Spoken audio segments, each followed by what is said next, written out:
Salut, c'est Jodev de Speedycom. Bienvenue dans cette nouvelle vidéo où nous allons voir comment créer une sticky bar de réseaux sociaux sur Shopify.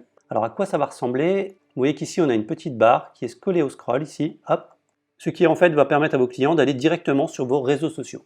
Donc c'est très pratique, hein, ça se fait beaucoup sur grand écran. Et sur mobile, vous verrez, ça va se mettre tout en bas.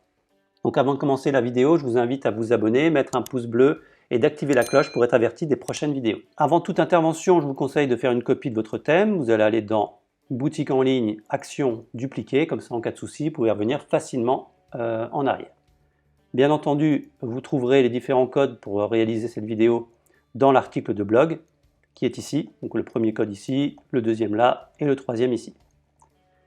Donc on va suivre tout ça. Installation du snippet. On nous dit, enfin je dis, d'aller dans boutique en ligne, action, modifier le code, ouvrez le dossier snippet et créer un nouveau snippet. Donc on va le faire, action, modifier le code.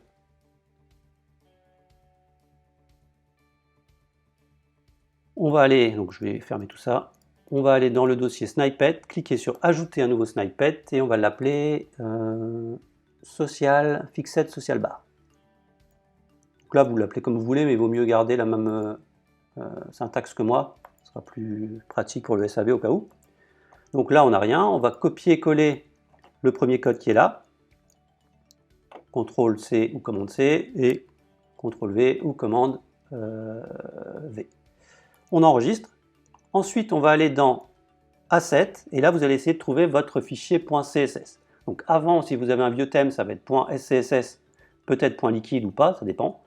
Généralement, c'est thème, style, app, timber, etc. Donc vous allez essayer de trouver le bon. Maintenant, sur les nouveaux thèmes, ça va être simplement thème.css, il n'y aura plus de SCSS. .liquide ou pas, ça dépend. Donc en général, ça va être comme ça. Donc moi, c'est le thème.sss.liquide parce que j'ai un vieux thème, le thème début. Donc je vais me mettre tout en bas. Alors j'ai pas mon truc ici. Super, je vais devoir scroller jusqu'au bout. Hop. Voilà, vous mettez tout en bas, vous prenez le code qui est là, le troisième, attention, là j'ai grillé une étape, mais c'est pas grave, il vaut mieux au final prendre ce code là pour le style. On se met là, et on colle, et on enregistre. Ensuite, on va se rendre ici dans le dossier layout, et là vous n'avez pas le choix, ça va être le thème.liquide. Vous allez aller tout en bas, vous allez repérer ici la fermeture de la balise body, et vous mettez juste avant, vous mettez votre curseur là, et vous prenez cette fois-ci le code include. Donc on va include le snippet. On va appeler le snippet en gros. On se met ici et on colle. Ensuite j'enregistre. Bon bien sûr là ça va rien changer parce que je l'avais déjà mis. Donc j'actualise. On voit qu'il est toujours là et on va regarder ce que ça donne sur mobile. Alors j'actualise et on peut constater qu'il est... alors là je l'ai en 100% donc avec ma barre ça m'embête. Hop voilà. Vous voyez qu'il est fixé ici en bas. C'est beaucoup plus judicieux parce que ça évite justement l'internaute ça évite de masquer une partie du contenu, ce qui n'est pas au niveau UX, c'est pas ouf. Donc là, ils sont collés ici. Alors pour pouvoir administrer les URL, donc c'est très simple. Vous allez aller dans votre snippet et là vous voyez qu'on a un dièse. Il va simplement falloir mettre votre URL. Donc, par exemple sur Facebook, vous allez mettre l'URL de votre Facebook ici. Twitter, pareil, vous allez remplacer le dièse et mettre votre URL, etc. Si jamais vous voulez en ajouter ou supprimer, je vous invite à taper font awesome, comme ça, awesome, sur la version font awesome 4.7.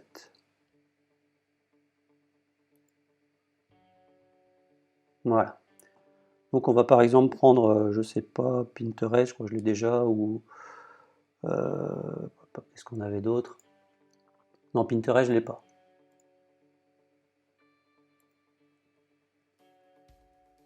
Voilà, on va prendre Pinterest. Donc là c'est bon, on va prendre ça. On voit qu'ici on a FA Pinterest, donc bien souvent ça sera le même nom, hein, c'est assez pratique. Et là on change à deux endroits. Cette fois-ci, je reviens là. Et on a bien l'icône Pinterest ici. Par contre, vous voyez, vous n'avez pas de couleur. Donc pour avoir la couleur de Pinterest, vous allez choisir ici Color Pinterest. hexadécimal, comme ceci.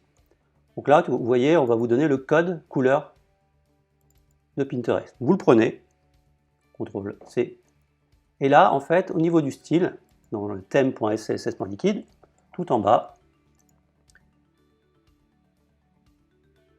ici, vous avez, vous voyez, une ligne de code. Donc vous copiez la petite ligne là en dessous, et vous allez prendre ça, vous allez faire un copier-coller de cette zone.